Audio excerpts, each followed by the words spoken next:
Assalamualaikum warahmatullahi wabarakatuh. Assalamualaikum warahmatullahi wabarakatuh. Warahmatullahi wabarakatuh. Alhamdulillah, pada pagi hari ini, Bapak Ibu semuanya, beserta Madrasah Baitullah, kita bisa berjumpa kembali dalam cara yang Masya Allah ya, luar biasa, yang Insya Allah ini akan menjadi bekal bagi kita semua, menambah wawasan kita untuk kemudian semakin cinta dengan Islam, semakin meningkat keimanannya, dan juga semakin cinta kepada Rasul. Baik, Ibu, kita segera mulai saja ya untuk madrasah Baitullah pada hari ini. Dan narasumber kita juga sudah hadir, satu Jen, Jensa. Saya ulangi lagi. Bismillahirrahmanirrahim. Assalamualaikum warahmatullahi wabarakatuh. Waalaikumsalam warahmatullahi wabarakatuh. Alhamdulillahirabbil alamin. Alhamdulillah pada pagi hari ini, marilah kita senantiasa memanjatkan puji syukur kehadirat Allah Subhanahu wa taala yang telah memberikan kita kesehatan, telah memberikan kita kesempatan, memberikan kita nikmat iman dan nikmat Islam yang senantiasa masya Allah berada di dalam hati dan jiwa kita, sehingga kita masih bersemangat untuk menunggu, kita masih bersemangat untuk melaksanakan aktivitas kebaikan, kita masih bersemangat untuk lalu mendekatkan diri pada Allah. Kemudian salam kita sampaikan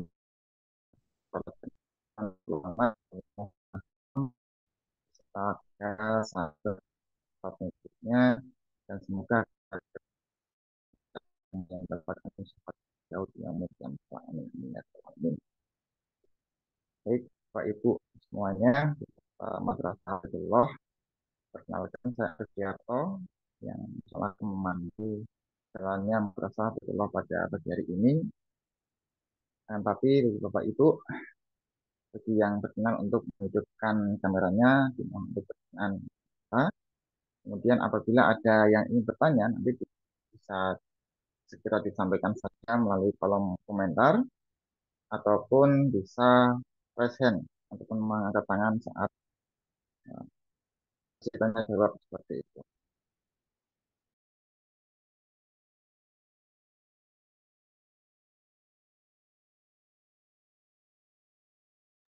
Nah, nantinya insya Allah pada pagi hari ini Madrasah Baitullah berjudul pentingnya janjian Hudaybiyah. Nah, apa itu pada umat Islam?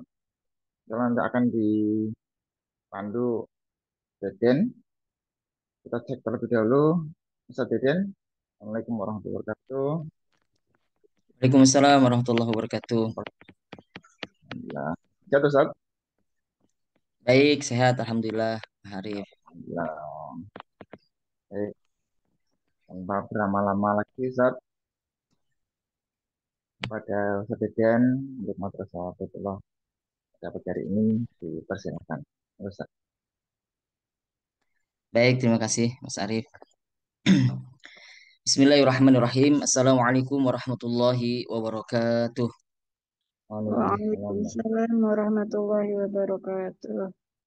Alhamdulillahilladzi arsala rasulahu bil huda wa dinil haq liyudhhirahu 'ala ad-dini kullihi wa kafa billahi syahida. Asyhadu an la ilaha illallah wahdahu la syarika lah, syahadatan arjun najata minal 'adzabil alim wal fawza bin na'imil muqim. Wa asyhadu anna Muhammadan 'abduhu wa rasuluhu alladzi addal amanah wa ballagha risalah wa nasa hadhihi al-ummah wa jahada fi sabilillahi haqqa jihadih hatta atana al-yaqin. Allahumma salli wa sallim wa barik ala sayyidina Muhammadin wa ala alihi wa ashabihi ajma'in wa man tabi'ahum ala siratil mustaqim, amma ba'd.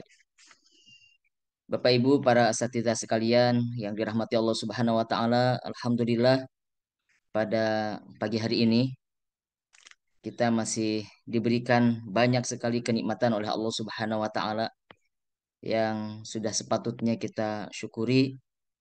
Mudah-mudahan Allah Subhanahu wa taala betul-betul memberikan kekuatan kepada kita untuk menjadi hamba-hambanya yang bersyukur.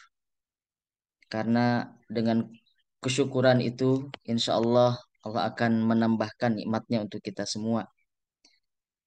Bapak Ibu sekalian yang dirahmati Allah Subhanahu wa taala, alhamdulillah ini pertemuan setelah Ramadan ya yang saya bisa kembali membersamai Madrasah Baitullah bersama dengan Wonderful Umroh. Eh, yang pertama saya ingin menyampaikan taqabbalallah minna wa minkum. Semoga Allah menerima semua amal soleh yang telah kita lakukan khususnya kemarin di bulan Ramadan. Dan saya juga memohon maaf lahir dan batin kepada Bapak Ibu sekalian yang barangkali ketika membersamai forum Madrasah Baitullah di waktu-waktu sebelumnya ada kesalahan-kesalahan yang mungkin saya lakukan atau ada hal-hal yang kurang berkenan di hati Bapak Ibu sekalian. Mohon dimaafkan. Baik, Bapak Ibu sekalian yang dirahmati Allah Subhanahu wa taala, pada kesempatan pagi hari ini, insya Allah kita akan mengkaji satu peristiwa di masa Rasulullah SAW yang tentu segala peristiwa yang terjadi di masa lalu selalu mengandung pelajaran, selalu mengandung hikmah bagi kita. Andai kita memang mau mengambil pelajaran darinya.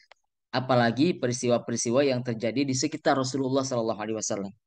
Pastilah ada banyak pelajaran di dalamnya. Termasuk peristiwa yang akan kita bahas pada pagi hari ini yaitu peristiwa Perjanjian Hudaybiyah. Ya, kalau di judulnya apa ya? Kalau di judulnya pentingnya Perjanjian Hudaybiyah kalau tidak salah ya.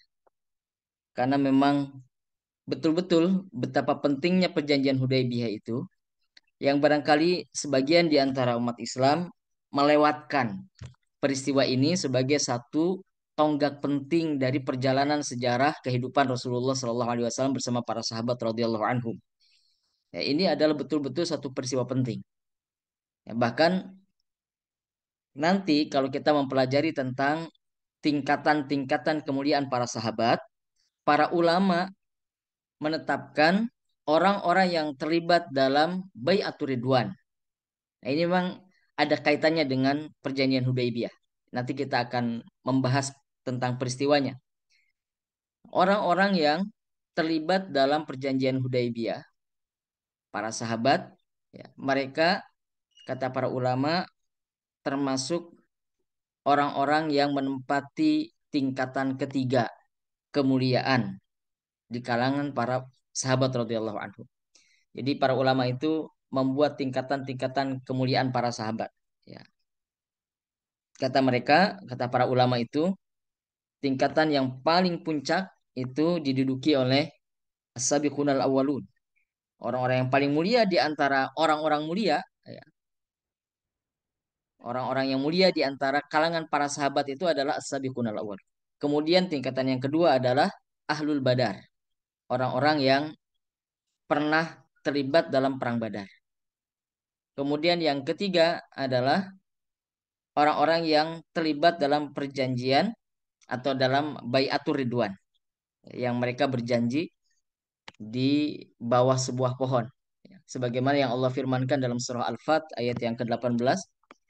A'udzubillahi minasyaitonirrajim. Laqad radiyallahu 'anil mu'minina idh yubayyi'unaka tahta asy-syajarati fa'alima ma fi qulubihim fa'anzala sakinata 'alaihim wa atsabahum fathan qariba. Laqad radiyallahu 'anil mu'minin. Sesungguhnya Allah telah meridhoi di antara sebagian orang-orang mukmin. Idh yubayyi'unaka tahta asy-syajarah. Ketika mereka berbaiat kepadamu di bawah sebuah pohon. Yang pohon ini nanti kemudian disebut sebagai syajaratul ridwan. Ya, disebut sebagai pohon ridwan. Fa'alima ma fi qulubihim. Dan Allah mengetahui apa yang ada di dalam hati mereka itu. Fa'anzala sakinata 'alaihim. Ya. Fa'anzala sakinata 'alaihim, maka diturunkan kepada mereka ketenangan wa asabahum fathan qariba, dan mereka akan diberikan balasan dengan kemenangan yang dekat. Ini Allah berbicara tentang orang-orang yang berbaiat di bawah sebuah pohon, ya, yang kemudian di dalam sejarah disebut sebagai Baiatur Ridwan. Ya. Baiatur Ridwan inilah nanti yang akan eh, mengawali peristiwa Perjanjian Hudaibiyah, ya, satu rangkaian dengan Perjanjian Hudaibiyah yang akan kita bahas. Baik, eh, Bapak Ibu sekalian yang dirahmati Allah Subhanahu wa taala, saya akan menyampaikan terlebih dahulu bagaimana kronologis eh, secara kronologis ya terkait dengan peristiwa Perjanjian Hudaibiyah itu. Dan Perjanjian Hudaibiyah ini juga tidak bisa dilepaskan dengan peristiwa Bai'atur Ridwan, sehingga Bai'atur Ridwan dan Perjanjian Hudaibiyah ini nanti akan kita bahas bersama-sama menjadi satu rangkaian peristiwa.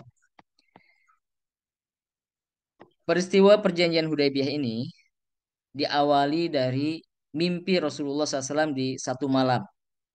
Ya, terjadi pada tahun ke-6 Hijriah.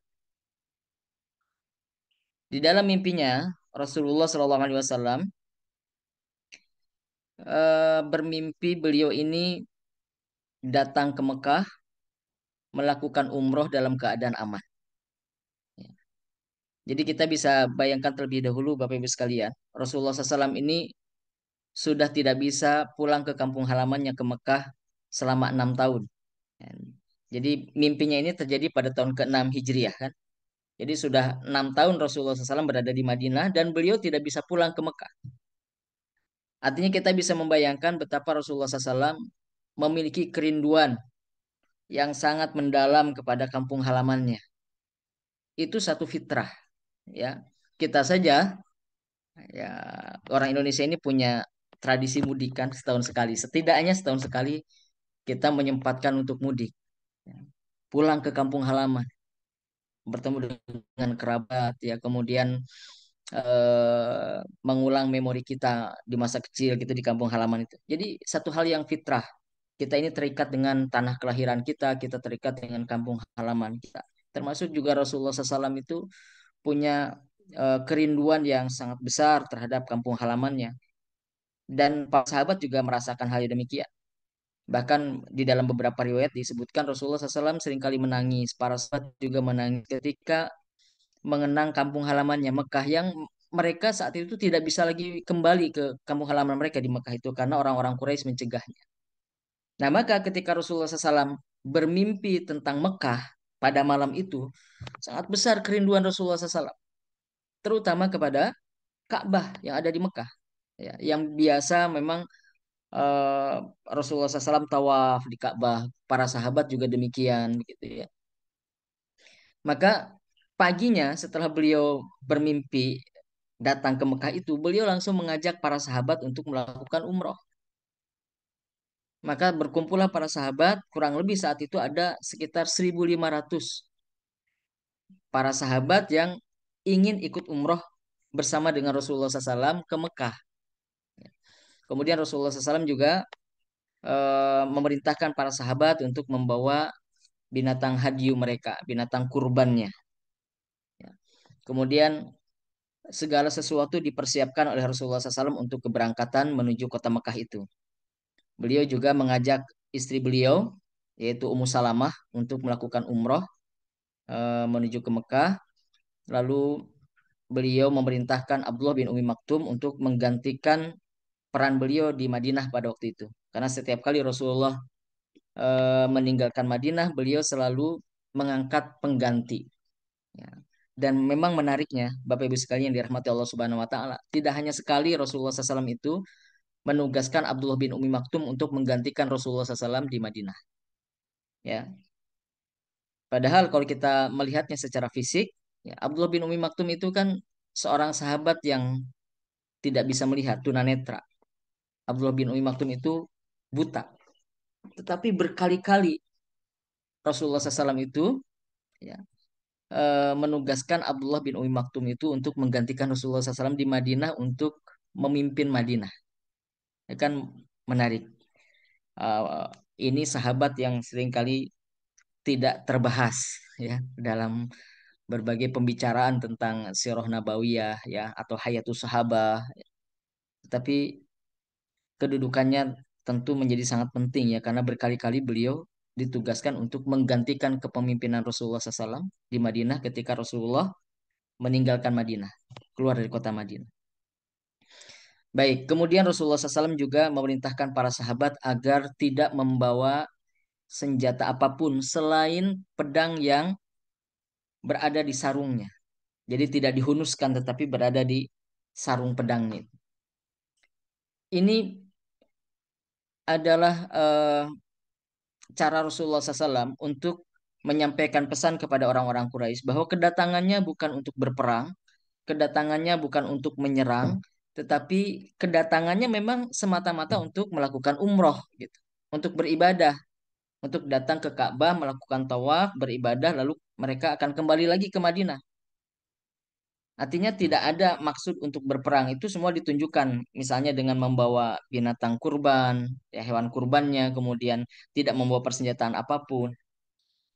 Jadi sejak awal Rasulullah SAW ingin menunjukkan kepada orang-orang Quraisy tentang maksudnya bahwa Rasulullah SAW bersama para sahabat itu datang ke Mekah bukan untuk berperang. Maka berangkatlah Rasulullah SAW bersama 1.500 sahabatnya, termasuk juga dengan istrinya Ummu Salamah, sampai beliau tiba di Asfan. Ketika beliau tiba di Asfan, ada seseorang yang mengatakan bahwa orang-orang Quraisy sudah mengetahui kedatangan Rasulullah SAW ke Mekah dan mereka bersikeras untuk menghalang-halangi Rasulullah. Mereka tidak mengizinkan Rasulullah dan para sahabat untuk memasuki kota Mekah. Dan mereka memberikan ancaman kalau Rasulullah bersama para sahabat itu maksa, maka akan terjadi pertumpahan darah, akan terjadi peperangan. Karena mereka sudah menyiapkan pasukan militer untuk mencegah kedatangan Rasulullah SAW ke Mekah. Nah ini situasinya memanas ya, mulai memanas. Tapi kemudian Rasulullah SAW berusaha untuk tetap melanjutkan perjalanan setidaknya beberapa eh, meter ke depan atau beberapa kilo ke depan. Sampailah kemudian beliau tiba di satu tempat yang namanya Thaniyatul Miror.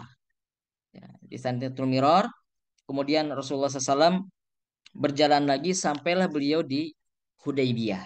Nah, jadi Hudaybiyah ini adalah salah satu tempat ya, salah satu tempat di antara Mekah dan Madinah. Ya, sudah hampir dekat ke Mekah. Nah, beliau berhenti di Hudaybiyah. Lalu datanglah beberapa utusan dari Quraisy yang sebetulnya ingin menanyakan maksud kedatangan Rasulullah SAW ke Mekah.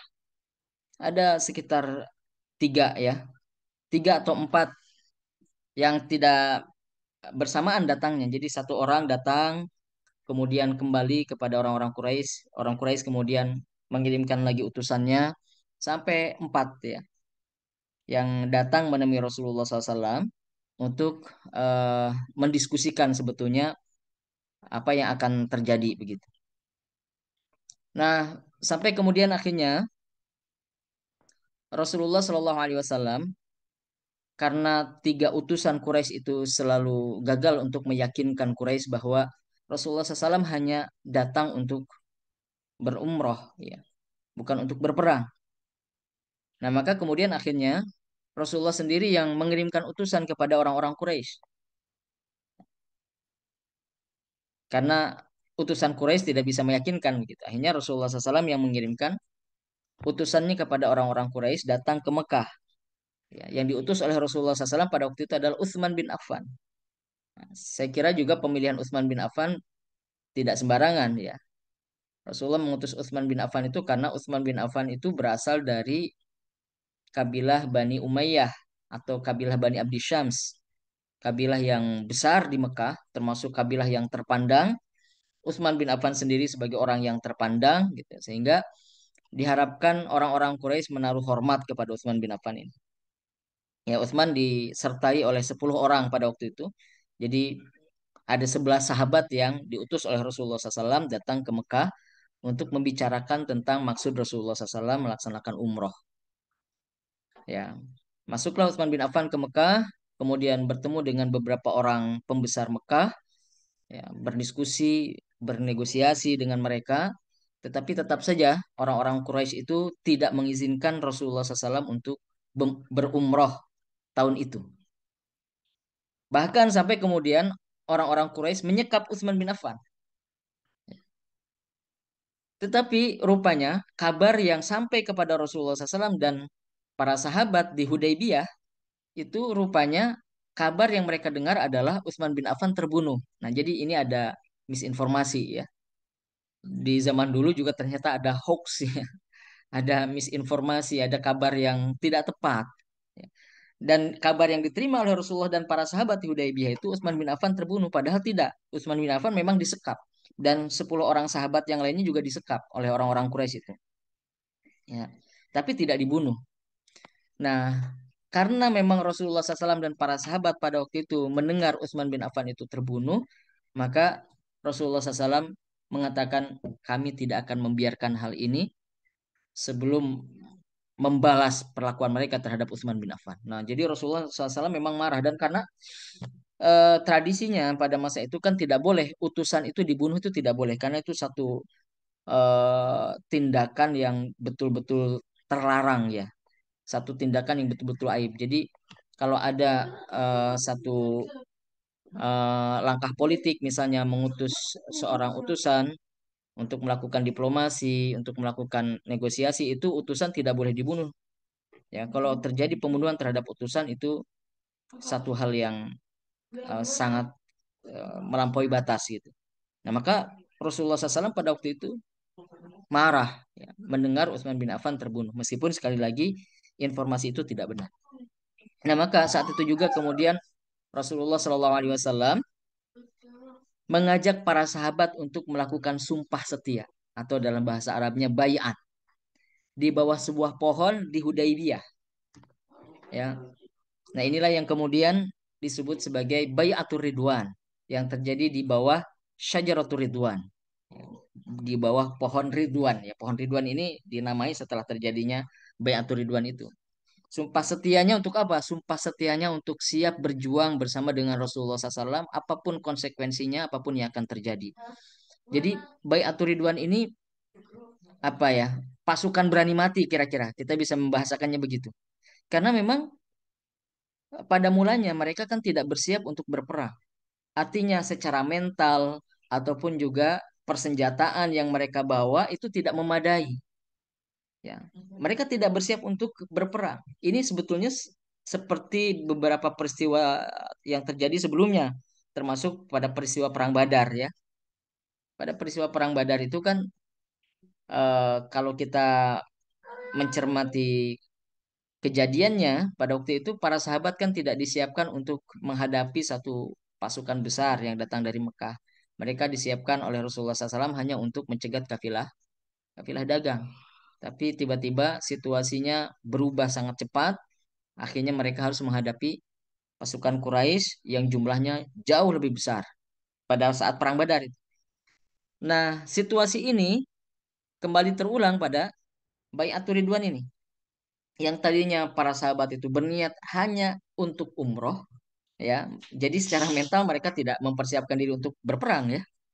Kemudian juga persenjataan mereka tidak membawanya. Hanya ada satu pedang yang mereka bawa. Pedang itu kalau orang-orang zaman dulu kan memang dibawa kemana-mana. Jangan kan mau mau mau umroh ya, mau berdagang aja kan mereka bawa pedang ya. Pedang itu semacam aksesoris lah biasa ya dibawa kemana-mana. Artinya memang pedang itu satu hal yang biasa mereka bawa kemana-mana ya, bukan sekedar untuk berperang. Jadi secara mental maupun material ya, artinya persenjataan yang mereka siapkan juga tidak memadai. Tetapi disitulah mereka diminta oleh Rasulullah SAW untuk melakukan sumpah setia bahwa mereka siap untuk berjuang. Dan saat itu tidak ada satupun para sahabat yang gentar ya, yang kemudian mempersoalkan situasi itu. Ya. Dan semua para sahabat yang jumlahnya 1.500 orang itu melakukan baiat sumpah setia di bawah pohon Syajaratul Ridwan, ya, pohon Ridwan di Hudaybiyah itu. Nah, ini kita perhatikan dulu, Bapak Ibu sekalian, bagaimana situasi demi situasi, fase demi fase pada perjanjian Hudaybiyah ini. Jadi ada perubahan-perubahan situasi yang pada mulanya Rasulullah mengatakan kita tidak akan berperang, kita hanya akan melakukan umroh, tidak perlu membawa perlengkapan perang, tidak perlu membawa persenjataan, cukup bawalah pedang yang disarungkan. Tapi tiba-tiba kemudian situasinya kita berperang. Nah, ini satu perubahan. Ya, nanti akan ada perubahan selanjutnya ya. Semuanya menyampaikan siap untuk berjuang bersama dengan Rasulullah SAW meskipun nanti konsekuensinya bisa jadi sesuatu yang tidak diharapkan gitu. Apakah itu kekalahan ya, apakah itu kematian? Karena memang sekali lagi mereka tidak bersiap untuk berperang. Nah, rupanya Bai'atur Ridwan yang dilakukan oleh para sahabat kepada Rasulullah Shallallahu Alaihi Wasallam itu terdengar oleh orang-orang Quraisy sampai Mekah. Jadi mereka mendengar bahwa umat Islam ini siap untuk berperang. Yang memang tadinya hanya datang untuk umroh, tapi sekarang siap untuk berperang karena mereka mendengar Utsman bin Affan terbunuh. Rupanya orang-orang Quraisy gentar, betul-betul mengalami ketakutan luar biasa mendengar kaum muslimin siap untuk berperang.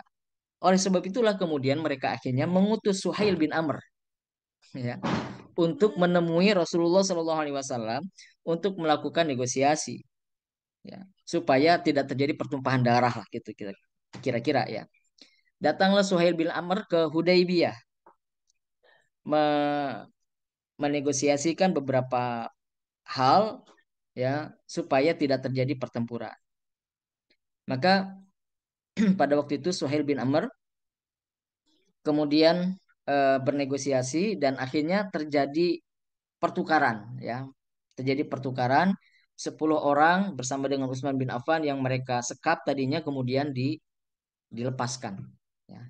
Jadi Utsman bin Affan sekarang sudah diketahui bahwa beliau masih hidup dan kemudian selamat dan kemudian dilepaskan oleh orang-orang Quraisy. Nah, selain itu kemudian Suhail bin Amr memberikan tawaran ya. Ada 4 poin tawaran yang kemudian dinegosiasikan kepada umat Islam saat itu. Jadi keseluruhannya ini merupakan usulan dari orang-orang Quraisy ya, yang harapannya Quraisy bisa menerima usulan tersebut. Nah, inilah yang kemudian disebut sebagai poin-poin perjanjian dalam perjanjian Hudaybiyah. Ya, yang pertama, poin perjanjiannya adalah gencatan senjata antara kaum muslimin dan orang-orang Quraisy selama 4 tahun. Jadi selama 4 tahun itu tidak akan terjadi pertempuran. Itu yang ingin disepakati oleh orang-orang Quraisy. Selama 4 tahun tidak terjadi pertempuran antara Quraisy dan umat Islam. Karena sebelumnya kan selalu terjadi pertempuran ya, mulai dari perang Badar, perang Uhud, perang Khandaq dan seterusnya. Nah, sekarang mereka ingin menyepakati bahwa selama 4 tahun ke depan tidak boleh ada pertempuran antara Quraisy dan umat Islam di Madinah. Kemudian yang kedua, Suhail mengusulkan barang siapa yang datang kepada kaum muslim di Madinah, maka mereka harus dikembalikan ke Mekah kepada orang-orang Quraisy. Jadi kalau ada orang Mekah datang ke Madinah, apakah itu untuk berdamai dengan kaum muslim, apakah untuk masuk Islam, apakah untuk menjadi pengikut Rasulullah SAW gitu, itu harus dikembalikan ke Mekah. Tetapi kalau ada orang Madinah datang ke Mekah, artinya seorang muslim datang ke Mekah, ya untuk apapun itu alasannya, maka orang Mekah tidak perlu punya kewajiban untuk mengembalikan ke Madinah. Nah, ini secara zahir tampaknya berat sebelah. Ya, tampaknya menguntungkan orang-orang Quraisy ya. Jadi kalau orang Mekah datang ke Madinah harus dikembalikan, sedangkan orang Madinah yang datang ke Mekah tidak perlu orang Quraisy mengembalikan ke Madinah. Itu poin yang kedua. Poin yang ketiga,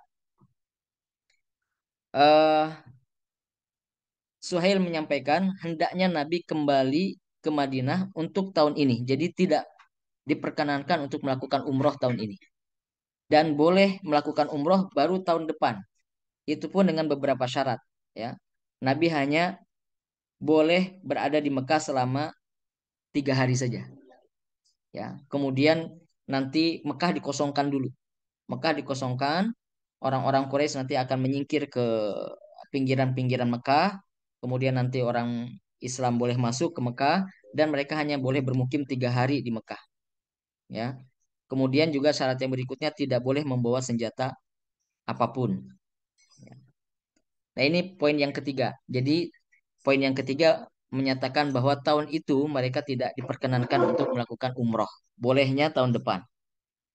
Kemudian poin yang keempat, ya, eh, Suhail mengatakan barang siapa yang ingin bersekutu dengan Muhammad, artinya dengan umat Islam diperbolehkan, dan barang siapa yang ingin bersekutu dengan eh, Quraisy juga diperbolehkan. Jadi dua belah pihak ini boleh menerima pihak lain yang ingin bersekutu dengan mereka. Nanti ya, nanti ini ada suku Khuza'ah yang akan bersekutu dengan umat Islam. Bersekutu ya, bukan semuanya masuk Islam tapi bersekutu. Kemudian ada suku Bani Bakar yang akan bersekutu dengan Quraisy.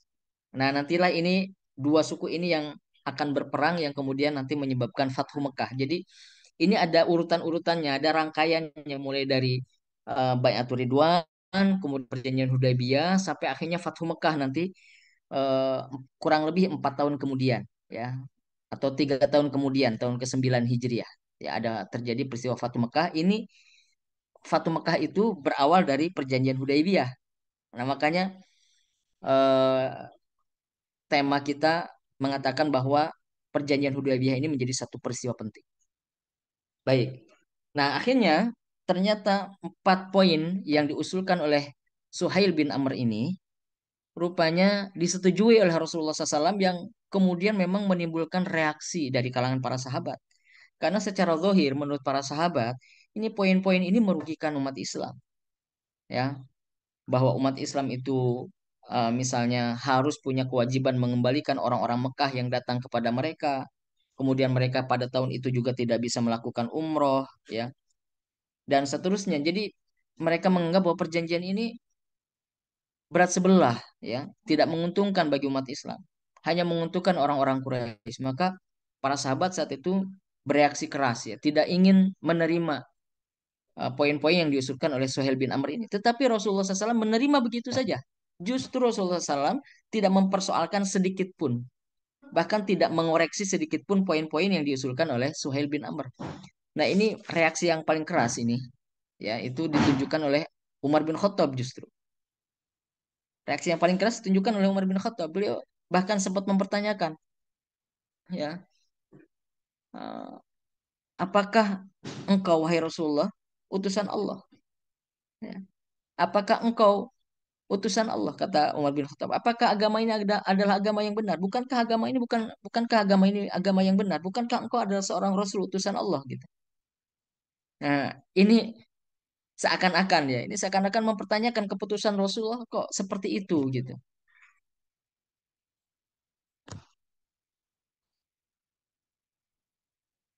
Mohon maaf saya mengangkat dulu ada telepon dari ibu saya. Sebentar saja. Mohon maaf.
Baik. Nah, jadi para sahabat itu sebetulnya menolak poin-poin yang diusulkan oleh Suhail bin Amr. Tapi kemudian karena Rasulullah SAW menyepakati bagaimanapun para sahabat tidak bisa banyak berbuat sesuatu, ya. Akhirnya kemudian Rasulullah SAW memerintahkan kepada Ali bin Abi Thalib pada waktu itu untuk menuliskan poin-poin itu. Jadi dibuat 2 lembar, ya. 2 lembar yang memuat isi perjanjian Hudaybiyah itu. Yang satu nanti dipegang oleh umat Islam, yang satu dipegang oleh orang-orang Quraisy. Pada saat itu yang menuliskan adalah Ali bin Abi Thalib. Ya, Eh, kata Rasulullah, Karena Rasulullah SAW kan tidak bisa membaca dan menulis. Jadi Rasulullah hanya mendiktekan, kemudian Ali bin Abi Thalib yang menuliskannya. Kata Rasulullah, wahai Ali, tuliskan Bismillahirrahmanirrahim. Nah, saat itu Suhail bin Amr menolak. Kata Suhail, kami tidak menerima itu. Tulislah Bismikallahumma. Ya, Bismikallahumma. Ya, maka akhirnya itulah yang dituliskan. Kata Rasulullah, tuliskan saja. Bismikallahumma. Kemudian Rasulullah mendiktekan lagi. Perjanjian ini disepakati oleh Muhammad Rasulullah. Ya, Muhammad Rasulullah. Nah, ketika Ali mau menuliskan itu, Suhail protes lagi. Kalau kami menerima engkau adalah Rasul utusan Tuhan, maka selama ini kami tidak akan mempermasalahkannya, kata kata Suhail. Kami tidak menerima kalimat Muhammad Rasulullah itu. Maka gantikan dengan Muhammad bin Abdullah. Gantikan dengan kalimat Muhammad bin Abdullah. Maka Rasulullah memerintahkan kepada Ali untuk menghapus ya. Akhirnya eh, Rasulullah ketika memerintahkan itu Ali menolak sebetulnya. Ali menolak tidak mau menghapus kata Rasulullah itu. Nah, sehingga Rasulullah sendiri yang kemudian bertanya kepada Ali, tunjukkan kepadaku mana kalimat Rasulullah itu. Nah, Rasulullah sendiri yang akhirnya menghapus. Kemudian diganti oleh Ali dengan Muhammad bin Abdullah dengan terpaksa ya Muhammad bin Abdullah. Nah, ini situasi-situasi yang kemudian membuat para sahabat menjadi tidak nyaman dengan situasi itu. Pertama, poinnya itu dianggap berat sebelah, menguntungkan orang-orang Quraisy. Yang kedua, ada situasi di mana ketika Suhail bin Amr itu misalnya menolak ya beberapa kalimat yang didiktekan oleh Rasulullah kepada Ali. Bismillahirrahmanirrahim ditolak diganti dengan Bismikallahumma. Muhammad Rasulullah diganti dengan Muhammad bin Abdullah. Ini situasi yang membuat para sahabat jengkel gitu. Tapi Rasulullah menerima begitu saja. Jadi tidak mempersoalkan persoalan-persoalan yang seperti itu. Nah, kemudian ada peristiwa lainnya yang kemudian membuat para sahabat semakin jengkel ya. Jadi dalam poin perjanjian dikatakan kalau ada orang Mekah datang kepada Rasulullah, maka Rasulullah berkewajiban untuk mengembalikan kepada orang-orang Mekah kan begitu. Nah, rupanya baru saja lembar perjanjian itu ditandatangani ya oleh kedua belah pihak, tiba-tiba datang seorang sahabat sebetulnya yang sudah berislam sejak lama, tetapi beliau ini eh, dipenjarakan oleh orang tuanya sendiri. Jadi dia tidak bisa bergabung dengan kaum muslimin yang berada di Madinah. Dia tetap berada di Mekah karena dikerangkeng, dipenjara oleh orang tuanya. Dia adalah Abu Jandal dan menariknya Abu Jandal ini putra dari Suhail itu. Suhail ini yang menjadi utusan Quraisy kan. Jadi bapaknya ada di situ sebagai utusan Quraisy. Abu Jandal rupanya berhasil melarikan diri dari rumah kemudian ingin bergabung bersama dengan Rasulullah dan umat Islam saat itu yang berada di Hudaybiyah. Abu Jandal datang dengan tergopoh-gopoh dengan senang karena bisa bertemu dengan Rasulullah, bertemu dengan saudara-saudaranya dari kalangan umat Islam gitu. Tapi di situ ada ayahnya, Suhail bin Amr. Nah, Suhail langsung mengatakan kepada Rasulullah SAW, wahai Muhammad, kata dia, ini sekarang menjadi pembuktian bagi kamu. Ini ada orang Mekah mau bergabung bersamamu. Maka menjadi kewajibanmu sebagaimana yang telah disepakati dalam perjanjian ini untuk mengembalikan dia kepada kami. Jadi Suhail ini sudah datang kepada Rasulullah SAW, ya, ingin bergabung dengan umat Islam, tetapi kemudian Rasulullah harus mengembalikan. Jadi tidak bisa menerima. Karena dalam perjanjian dikatakan orang Mekah yang datang kepada Rasulullah harus dikembalikan. Nah, jadi Suhail itu meronta-ronta ingin bertemu dengan Rasulullah, ingin bergabung dengan Rasulullah SAW, tetapi kemudian tidak bisa.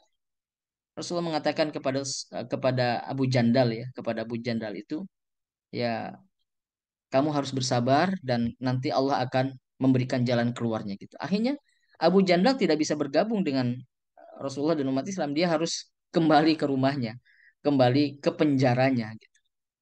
Nah, ini menambah situasi yang tidak menyenangkan bagi para sahabat kan. Jadi kita bisa bayangkan ya situasinya. Ya, para sahabat ini sebetulnya sudah merasa tidak nyaman ya sejak dari kedatangan mereka mau umroh kemudian dicegah. Kemudian ketika itu akhirnya Rasulullah mengatakan, oke kita berperang aja. Ya tadinya Tidak berperang menjadi berperang. Situasinya berubah-ubah gitu. Ya. Tadinya tidak berperang menjadi berperang. Ketika mereka sudah bersiap berperang, oh nggak jadi. Kita perjanjian ini. Jadi semacam ada ketidakkonsistenan ini kan. Kalau secara zahir kita melihatnya ini kok Rasulullah nggak konsisten. Katanya nggak perang. Kemudian perang. Sudah siap perang, nggak perang. Loh ini gimana sih gitu. Rasulullah tuh gimana? Ini tadinya nggak berperang, berperang, nggak berperang. Malah perjanjian. Dan ketika dilakukan perjanjian loh, poin-poin perjanjiannya kok berat sebelah. Menguntungkan Quraisy, kita dirugikan. Ya. Lalu Suhail ini kan menolak beberapa kalimat yang didiktekan oleh Rasulullah SAW. Tambah tidak nyaman lagi. Tambah tidak nyaman lagi melihat Abu Jandal mereka yang dia ini meronta-ronta, ya Rasulullah, ya Rasulullah, terima saya ya Allah, ya Rasulullah, saya ingin bergabung denganmu gitu kan. Tapi kemudian akhirnya Suhail harus diseret, mohon maaf, Abu Jandal harus diseret lagi pulang ke Mekah. Dan itu disaksikan oleh para sahabat bagaimana Abu Jandal yang ingin bergabung dengan Rasulullah SAW, sedangkan Rasulullah tidak bisa berbuat apa-apa karena terikat perjanjian. Satu poin di situ mengatakan bahwa orang Mekah yang datang kepada Rasulullah harus dikembalikan.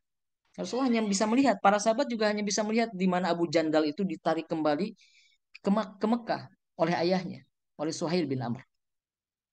Nah, ini situasi yang membuat para sahabat ini merasa tidak nyaman, ya. Ketika perjanjian ini selesai dilakukan, Suhail sudah kembali ke Mekah, tinggal Rasulullah dengan para sahabat. Nah, saat itulah kemudian karena memang saat itu tidak dilaksanakan umroh, maka kemudian secara otomatis kan harus ada semacam dam itu ya, dan kemudian hewan kurbannya harus harus disembelih, ya, harus disembelih. Maka Rasulullah SAW memerintahkan kepada para sahabat untuk menyembelih hewan kurbannya, hewan hadiunya itu. Silahkan sembelih masing-masing gitu. Para sahabat diam saja. Jadi kalau bahasa kita para sahabat ini mogok saat itu. Ini ekspresi dari kekesalan mereka, mungkin ada satu hal yang mengganjal dalam hati mereka. Ini kok gini sih gitu. Mengapa begini situasinya? Mengapa Rasulullah kelihatan tidak konsisten? Kemudian Rasulullah menerima poin-poin perjanjian yang berat sebelah. Kemudian Rasulullah menerima begitu saja ketika kata Ar-Rahman Ar-Rahim itu dihapuskan, ketika kata Rasulullah itu dihapuskan, ketika Abu Jandal datang kemudian Rasulullah tidak bisa berbuat apa-apa untuk membelanya. Kenapa sih situasinya begini? Akhirnya para sahabat itu mogok. Mereka tidak mereka eh, tidak mengacuhkan ya apa yang diminta oleh Rasulullah SAW. Silahkan sembelih. Mereka tidak melakukan apapun, diam saja. Mogok mereka. Sampai akhirnya wajah Rasulullah itu memerah. Rasulullah juga merasa tidak nyaman dengan perbuatan para sahabat yang begitu. Tidak taat kepada perintah Rasulullah SAW. Dan baru kali itu kemudian Rasulullah melihat secara berjamaah ya, secara kolektif para sahabat itu betul-betul menolak apa yang diminta oleh Rasulullah. Secara berjamaah ya ini. Semuanya. Termasuk ada di dalamnya Abu Bakar, ada Umar, ya, ada Utsman. Mereka mogok, semuanya mogok. Tidak ada satu orang pun di antara para sahabat yang melakukan instruksi dari Rasulullah SAW. Ya, hanya Rasulullah dengan marah beliau masuk ke dalam tendanya. Ya, itu kan dibuat tenda-tenda begitu ya, kan untuk bermalam pada waktu itu. Masuk ke dalam tendanya. Di dalam tendanya ada istri beliau, Ummu Salamah. Kemudian Ummu Salamah bertanya, melihat Rasulullah SAW tampak sedang marah. Ada apa kata Ummu Salamah? Kemudian Rasulullah bercerita tuh kepada Ummu Salamah. Rasulullah bercerita dan kemudian Ummu Salamah mengusulkan kepada Rasulullah SAW. Kata kata Ummu Salamah, sekarang sembelih saja hewan kurbanmu. Kata Ummu Salamah. Nanti insya Allah yang lainnya akan mengikutimu. Nah, akhirnya Rasulullah SAW keluar dari tenda, beliau sembelih sendiri hewan kurbannya. Para sahabat melihat Rasulullah melakukan itu. Akhirnya para sahabat rupanya juga lama-kelamaan merasa tidak nyaman, merasa tidak enak kepada Rasulullah, merasa tidak enak. Akhirnya mereka menyembelih hewan kurbannya masing-masing setelah Rasulullah melakukannya. Nah, Bapak Ibu sekalian dirahmati Allah Subhanahu wa taala. Jadi ada banyak pelajaran bagi kita dari peristiwa eh, perjanjian Hudaybiyah ini ya. Jadi bahwa dalam kehidupan kita terkadang memang ada situasi-situasi yang menjadi pertanyaan bagi kita ya. termasuk dari eh, ketentuan-ketentuan yang telah Allah takdirkan untuk kita. Ada situasi-situasi yang tidak nyaman. Dan kita perlu yakin, apapun yang dilakukan oleh Rasulullah SAW, tentu atas bimbingan Allah Subhanahu wa Ta'ala. Ya, bukan dilakukan secara sembrono. Ya. Yang terlihat secara zahir Rasulullah tidak konsisten. Yang terlihat secara zahir, kata Rasulullah, kita hanya akan umroh, tidak berperang. Tapi di tengah jalan kata Rasulullah, ayo kita berperang. Ya, karena Utsman bin Affan dianggap terbunuh itu ya. Setelah siap untuk berperang, tidak jadi berperang. Ini secara zahir kan kelihatan tidak konsisten. Tapi itulah yang diinginkan oleh Allah Subhanahu wa taala. Itulah yang dikehendaki oleh Allah Subhanahu wa taala. Ya sampai kemudian Rasulullah menerima poin-poin perjanjian, sampai Rasulullah SAW tidak bisa melakukan apapun untuk bisa membela Abu Jandal ya yang ingin bergabung dengan Rasulullah dan umat Islam. Ya semuanya atas bimbingan Allah Subhanahu wa taala. Dan sekali lagi terkadang memang ada hal-hal yang tidak sesuai dengan harapan kita atau bahkan tidak bisa masuk dalam logika kita. Tapi selama itu merupakan perintah Allah Subhanahu wa taala, maka kita hanya bisa menerima meskipun itu tidak masuk di dalam logika kita, tidak sesuai dengan apa kata hati kita gitu. Baik. Makanya sekali lagi Allah Subhanahu wa taala memuji orang-orang yang berbaiat di bawah Syajaratul Ridwan, di bawah sebuah pohon di Hudaybiyah itu. Karena mereka adalah orang-orang yang memang pada mulanya tidak siap untuk berperang, tetapi mereka harus menerima situasi baru yang harus mereka lakukan. Dan itu kan konsekuensinya besar. Berperang. Konsekuensinya mereka harus kehilangan nyawa. Konsekuensinya mereka harus berjuang, harus berdarah-darah, harus terluka begitu dalam pertempuran. Tapi mereka siap untuk melakukan itu. Meskipun pada awalnya mereka tidak mempersiapkan diri untuk itu. Ya. Nah, kemudian dalam memahami agama ini kita tidak selalu melihatnya secara zahir ya. Apa yang terjadi dalam perjanjian Hudaybiyah itu justru merupakan sebuah kemenangan besar. Bapak Ibu, ketika kita membaca surah Al-Fat ya, surah Al-Fat itu banyak orang mengira surah Al-Fat ini turun ketika terjadi peristiwa Fathu Mekah. Keliru. Surah Al-Fat ini turun justru setelah Rasulullah kembali ke Madinah dari perjanjian Hudaybiyah ini. Turunlah surah Al-Fat, Inna fatahna laka fathan mubina. Sesungguhnya bagimu kemenangan yang nyata, ya.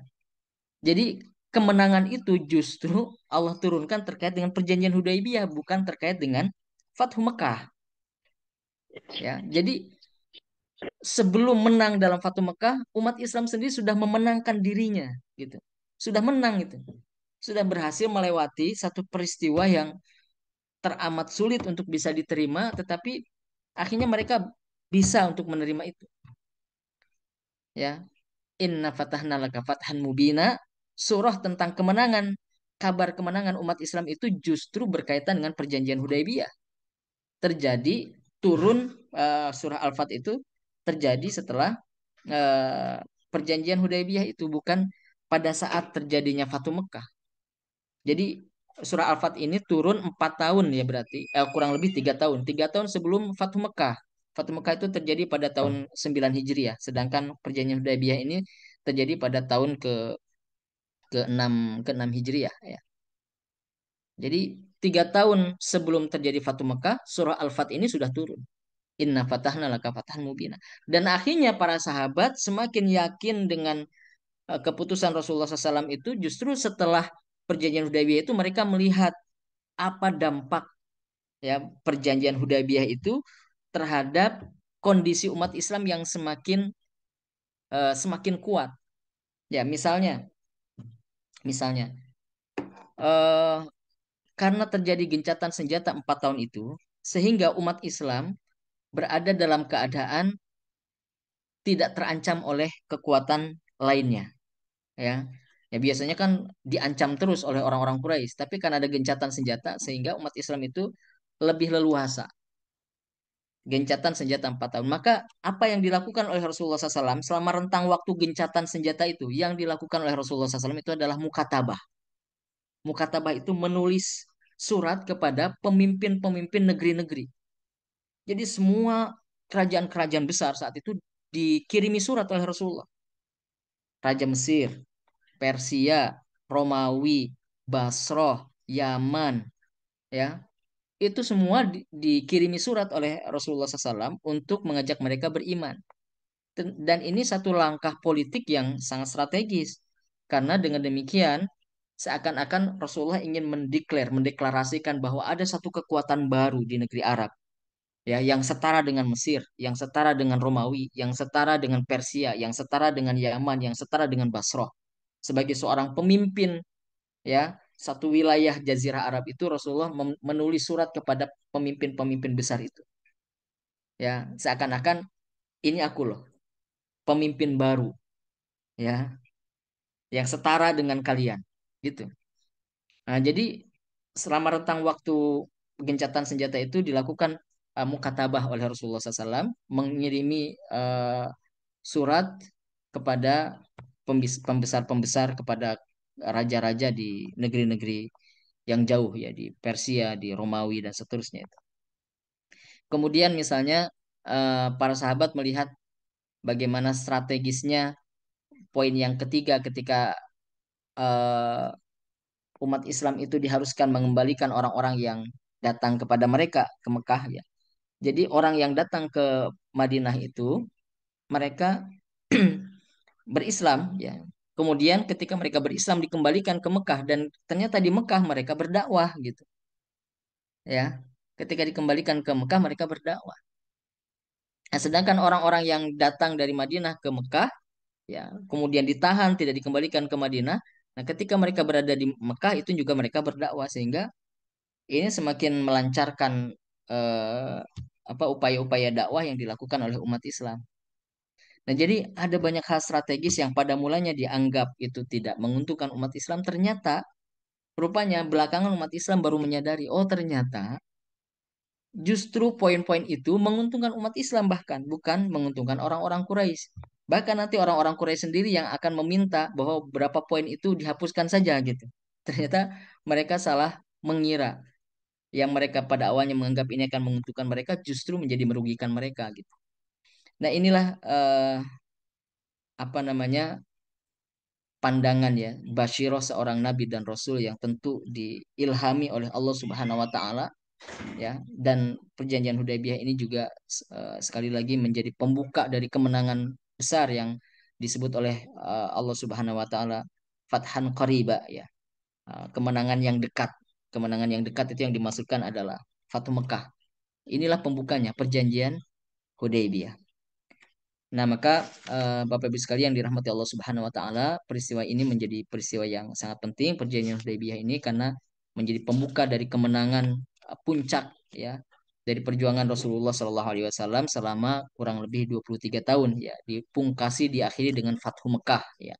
Fathu Mekah itu kemenangan yang mutlak ya, kemenangan yang mutlak atas orang-orang Quraisy karena setelah itu orang-orang Quraisy tidak bisa lagi melakukan apapun ya, dan Mekah pada waktu itu akhirnya menjadi satu wilayah yang berada di bawah kekuasaan umat Islam. Baik, Bapak Ibu sekalian, demikian yang bisa saya sampaikan. Mohon maaf beberapa pelajarannya barangkali belum tersampaikan karena sudah jam 7, barangkali nanti bisa dilanjutkan dalam tanya jawab. Baik, terima kasih. Wassalamualaikum warahmatullahi wabarakatuh.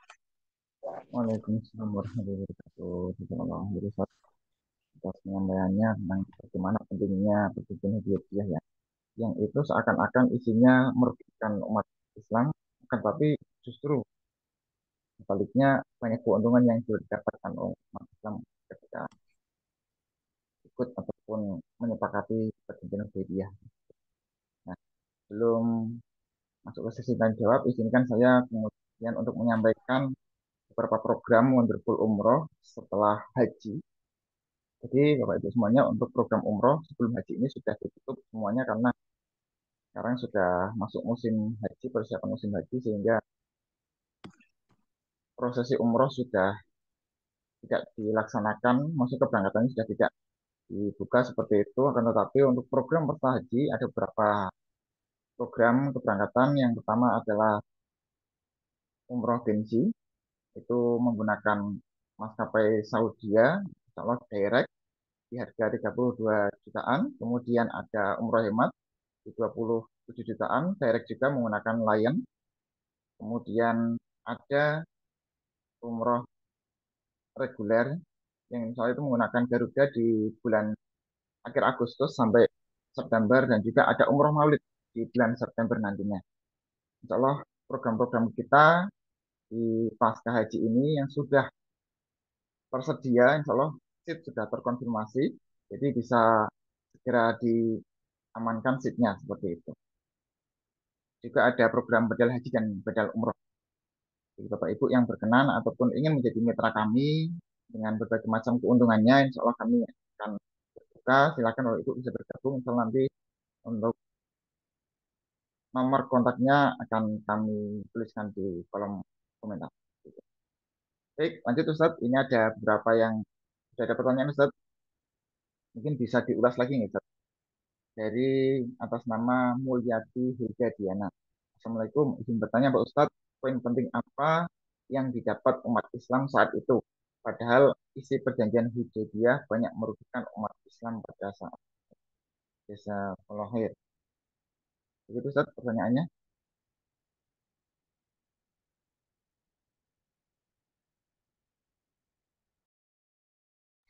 Baik, syukron.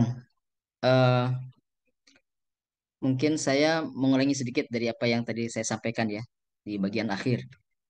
Yang pertama, di perjanjian Hudaybiyah itu di poin pertama yaitu terkait dengan gencatan senjata ya yang dilakukan selama 4 tahun.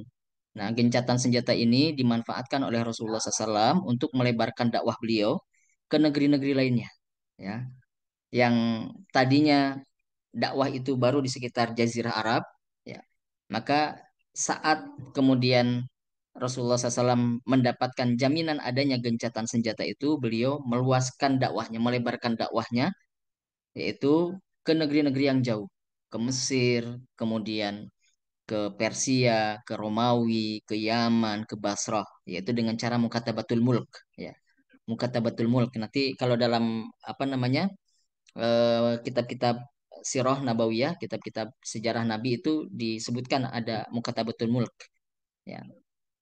Eh, Apa korespondensi gitu ya, korespondensi dengan raja-raja di berbagai negeri itu. Yang kemudian yang kedua juga di situ eh, poin ada poin terkait dengan umat Islam harus mengembalikan orang-orang yang datang kepada mereka.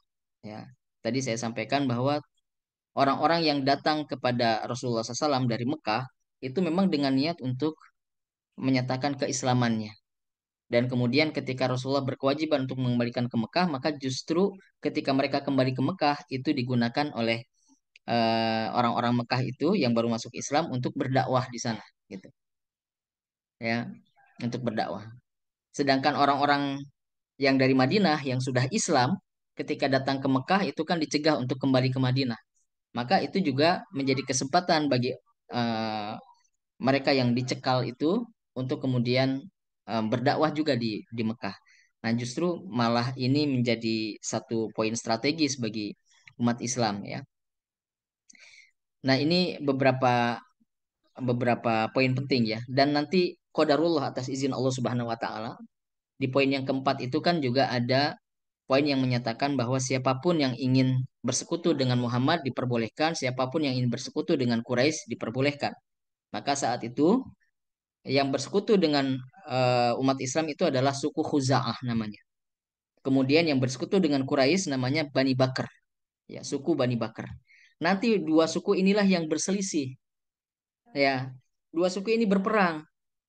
Kalau kalau Rasulullahnya dengan Quraisynya tidak berperang karena memang sedang terikat perjanjian perjanjian damai ya, sedang gencatan senjata. Tapi Huza'ah dengan Bani Bakar ini berperang, maka secara otomatis pihak-pihak yang bersekutu dengannya akhirnya terlibat. Terutama Quraisy yang lebih dahulu. Quraisy ini mendukung Bani Bakar ya untuk menyerang Khuza'ah. Nah, maka ini satu pelanggaran perjanjian gencatan senjata. Nah, akhirnya dibalas. Nah, dibalasnya dengan Fatu Mekah itu, ya. Jadi Quraisy mengingkari gencatan senjatanya. Ya, belum 4 tahun, belum sampai 4 tahun itu kan tahun ke-9 ketika Fatu Mekah itu baru 3 tahun sebetulnya. Nah, jadi belum selesai gencatan senjatanya Quraisy sudah bermain api ini dia. Nah gitu. Akhirnya terjadi Fatu Mekah dan itu juga sekali lagi berarti kan karena hikmahnya ada perjanjian Hudaybiyah ya sampai akhirnya kemudian Fatu Mekah terjadi. Nah, itu beberapa hal yang barangkali bisa menjadi pelajaran ya, pelajaran penting dari perjanjian Hudaybiyah itu. Baik, Itu Ustaz, bisa lahir ya. Jawabannya insya Allah ini menjadi poin-poin penting bagi kita tentang perjanjian Hudaybiyah dan tentunya kita harus bersyukur atas apa yang sudah terjadi di masa lalu ya. Yang itu menjadi pelajaran bagi kita semua bahwasanya ya kita harus berprasangka baik terhadap keputusan-keputusan yang pemimpin kita ambil, terutama di dalam peristiwa Hudaybiyah ini. Dan insya Allah apapun yang Allah kehendaki bagi kita, insya Allah itu yang terbaik. Meskipun tetap kita harus ada ikhtiar di dalamnya. Oke Bapak Ibu, tidak terasa waktu sudah jam 7 lebih dan ini menjadi apa ya? ada Ustadz Darwa Wawan itu sama Ustazah siapa ya Ada pertanyaan? Oke, monggo. yang raise hand. Ustaz Prawan, ada yang ingin ditanyakan? Monggo. Silakan. Ya, Assalamualaikum Ustaz. Waalaikumsalam warahmatullahi Ya, wabarakatuh. Ustaz, izin bertanya Ustaz. Apa namanya? Sebenarnya saya dari tadi mau mau bertanya yang terakhir tadi ternyata di di apa di Ustadz menyampaikan di terakhir sudah dijawab dan diulang lagi barusan. Ada satu pertanyaan lagi Ustadz yang itu pertanyaan sejak kecil saya belum belum terjawab Ustadz. Oh, Jadi apa selama ini kan kita tahu sejak kecil pelajaran kecil SD itu kita dikasih tahu kalau Nabi Muhammad itu buta huruf gitu Ustadz ya. ya, Eh, Nah, sampai barusan Ustadz juga di tengah-tengah ulasan tadi kok menyampaikan lagi. Saya bertanya-tanya, apa namanya, alasannya apa ya Ustadz ya? Kok Nabi itu sampai wafatnya ya Ustadz ya, ya, masih buta huruf. Kalau zaman sekarang kan karena mungkin, mohon maaf kurang mampu ya, miskin ya, kemudian tidak bisa sekolah. Gitu. Nah, kalau dulu sebabnya apa ya Ustadz? Terus kemudian kok nggak ada istilahnya zaman sekarang juga ada kejar paket A atau belajar membaca menulis gitu loh. Tidak kemudian ada yang ngajarin sahabat dan sebagainya Ustadz. ya. Terus kemudian yang ketiga, yang paling penting, sebenarnya apa hikmahnya pelajarannya yang bisa kita dapat ketika sampai wafat itu beliau masih buta huruf, tidak bisa menulis dan tidak bisa membaca. Ya. Demikian Ustadz pertanyaannya. Jazakallahu khairan katsira jawabannya. Assalamualaikum warahmatullahi wabarakatuh. Waalaikumsalam warahmatullahi wabarakatuh. Baik, yang pertama terkait saya saya akan menjelaskan terkait dari tradisi terlebih dahulu. Jadi Rasulullah SAW itu kan dihadirkan oleh Allah Subhanahu Wa Taala di tengah-tengah masyarakat ummi, sekaligus beliau juga sendiri sebagai seorang ummi. Jadi masyarakatnya memang pada umumnya adalah masyarakat buta buta huruf ya, tidak bisa membaca dan tidak bisa menulis pada umumnya. Dan kondisi itu dianggap oleh orang-orang Arab pada waktu itu merupakan satu kondisi yang bukan aib. Jadi bukan kekurangan. Jadi tidak bisa membaca dan tidak bisa menulis itu bukan satu kekurangan. Kalau sekarang mungkin wah itu satu hal yang menjadi aib ya kalau ada orang tidak bisa baca tulis gitu. Nah, itu kan dianggap terbelakang, dianggap tidak mampu dan seterusnya ya. Kalau sekarang, tapi kalau di masa itu di kalangan masyarakat Arab itu bukan satu aib. Bahkan ada kesan ya. Ini sampai ada kesan bahwa masyarakat yang ummi itu, masyarakat yang tidak bisa membaca dan menulis itu adalah satu kelebihan. Kenapa demikian? Karena orang-orang Arab itu memang tidak bisa membaca dan menulis, tetapi Allah berikan kelebihan berupa daya ingat yang kuat. Nah itu, daya ingat yang kuat. Sehingga orang-orang orang-orang Arab pada masa itu, mungkin bahkan di masa-masa awal itu, kalau ada orang yang bisa menulis, nah itu dianggap orang yang lemah, ya. Dianggap orang yang lemah. Kenapa? Karena mereka menganggap bahwa orang itu masih membutuhkan tulisan ya untuk bisa menjaga daya ingatnya gitu. Ya, harus masih bisa nyontek gitu, harus nyontek.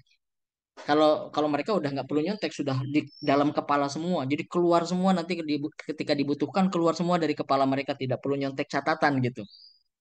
Nah, jadi orang yang nulis itu mencatat, kemudian dia punya dokumen catatan itu dianggap justru satu kekurangan gitu. Sedangkan mereka yang tidak punya catatan apapun, tetapi ketika dibutuhkan keluar semua dari kepalanya, ya ini orang hebat, nah gitu, orang hebat. Jadi Ummi tidak bisa membaca dan menulis di kalangan masyarakat Arab pada waktu itu bukan satu aib, tetapi justru dianggap sebagai satu kelebihan oleh mereka. Kami ini orang-orang yang punya daya ingat yang kuat. Kami tidak perlu catatan, tidak perlu apa dan seterusnya itu. Ini ada kesan demikian. Ada kesan demikian. Kemudian hikmah yang lainnya bagi kita saat ini adalah justru keumian Rasulullah SAW itu untuk menjadi salah satu bukti bahwa wahyu yang turun kepadanya betul-betul datang dari Allah Subhanahu wa taala. Jadi apakah saat itu masyarakat Arab itu umi semua? Tidak juga. Ada yang bisa membaca, ada yang bisa menulis. Ya, sehingga mereka beberapa di antaranya ada yang juga bisa mengakses informasi-informasi dari luar kota, dari luar negeri Arab gitu ya. Nah, ini justru untuk membuktikan bahwa sejak awal Rasulullah SAW itu tidak bisa membaca, tidak bisa menulis, tidak bisa membaca karya-karya filsafat Yunani gitu, karya-karya filsafat Persia, Romawi dan seterusnya. Ya, tetapi apa yang datang kepada Rasulullah SAW kemudian diimlakkan, didiktekan kepada para sahabat itu adalah sesuatu yang datang dari Allah Subhanahu wa taala. Rasulullah SAW tidak mengarang-arang, tidak mendapatkan informasi-informasi itu dari budaya-budaya sebelumnya, ya. Tetapi murni betul-betul dari Allah Subhanahu wa taala. Rasulullah bukan yang menulis Al-Qur'an. Andaikan Rasulullah bisa menulis pada waktu itu mungkin ada anggapan oh Rasulullah sendiri yang menulis. Tapi kan yang menuliskan adalah para sahabat radhiyallahu anhu. Bukan Rasulullah sendiri yang nulis, tetapi justru para penulisnya ini Rasulullah hanya mendiktekan gitu. Sehingga anggapan-anggapan orang nanti terbantahkan semua bahwa Quran itu adalah karya Muhammad. Rasulullah menulis aja tidak bisa. Sehingga ada banyak saksi bahwa yang mendiktekan itu Rasulullah. Kan penulis resmi Rasulullah itu ada sekitar 60. Kata Rasulullah SAW, do hadhil ayah bada hadhil ayah fi hadhil surah. Ketika turun wahyu itu, kemudian Rasulullah memanggil beberapa sahabat, ya yang disebut sebagai para penulis resmi itu ya, memanggil beberapa sahabat, kemudian Rasulullah mengatakan, letakkan ayat ini setelah ayat ini di dalam surat ini. Jadi ada banyak saksi yang mengatakan pada waktu itu adalah Rasulullah tidak menulisnya, tetapi kami yang menulisnya, kira-kira begitu. Ya, jadi sekali lagi bahwa keumian Rasulullah SAW itu bagi kita salah satu hikmahnya adalah bahwa sekarang kita dengan sangat mudah untuk membantah siapapun yang menuduh bahwa Al-Quran itu adalah karya Rasulullah SAW. Dan sampai saat ini kan tidak ada yang bisa membantah itu ya, bahwa Quran itu betul-betul tidak ditulis oleh Rasulullah SAW ya. Kemudian juga Rasulullah tidak menerima poin-poin atau apa namanya isi ya konten Al-Quran itu dari budaya-budaya yang lainnya, apakah dengan membacanya ya atau yang lainnya gitu ya, tetapi betul-betul murni dari Allah Subhanahu Wa Taala kemudian didiktekan kepada para sahabat dan para sahabatlah yang menulis Al-Quran itu, wahyu yang datang dari Allah Subhanahu Wa Taala itu. Tetapi justru di Jazirah Arab yang pertama kali mendukung secara kuat untuk dihapuskannya atau dihilangkannya keumian Arab itu adalah umat Islam, adalah Rasulullah SAW. Ya, Rasulullah SAW memerintahkan kepada orang-orang yang ditawan dari kalangan orang-orang Quraisy yang diketahui mereka bisa membaca dan menulis itu untuk mengajari umat Islam membaca dan menulis gitu. Ya, jadi Islam justru apa namanya mendukung dengan sangat kuat untuk menghapuskan keumian. Tetapi keumian Rasulullah SAW sendiri terjaga. Nah, dan banyak para sahabat yang sampai meninggalnya juga ummi. Hanya beberapa orang saja yang bisa menulis ya. Di antaranya misalnya Ali bin Abi Thalib, ada Zaid bin Harithah, ada kemudian Muawiyah bin Abi Sufyan misalnya. Kemudian 60 sahabat resmi penulis wahyu Rasulullah SAW. Hanya beberapa saja, tetapi selebihnya itu banyak yang ummi sampai meninggalnya, termasuk Rasulullah SAW. Dan dengan hikmah yang demikian ya, tadi yang saya sampaikan. Baik, terima kasih, Ustaz Wawan. Itu jawabannya ya. Jadi sekian masalah ternyata memang ada banyak hikmah yang bisa kita ambil pada kesempatan pagi hari ini. Semoga itu juga senantiasa meningkatkan keimanan kita, meningkatkan kecintaan kita kepada Rasulullah SAW. Sepertinya sudah cukup ya Ustaz untuk pertemuan pada pagi hari ini. Insya Allah diskusinya kalau masih ada pertanyaan Bapak Ibu bisa disampaikan di grup Madrasah Baitullah seperti itu. Insya Allah akan kami fasilitasi. Bapak Ibu semuanya, terima kasih atas kehadirannya. Kita cukupkan dengan membaca hamdalah bersama-sama. Alhamdulillah. Jazakallah Ustaz atas ilmunya. Jazakallah juga untuk Pak Ibu atas kehadirannya. Insya Allah kita berjumpa kembali di pekan depan. Assalamualaikum warahmatullahi wabarakatuh. Waalaikumsalam warahmatullahi wabarakatuh. Syukran, Mas Arif. Terima kasih Bapak Ibu semua. Jazakallah semuanya. Mohon pamit. Assalamualaikum. Aduh.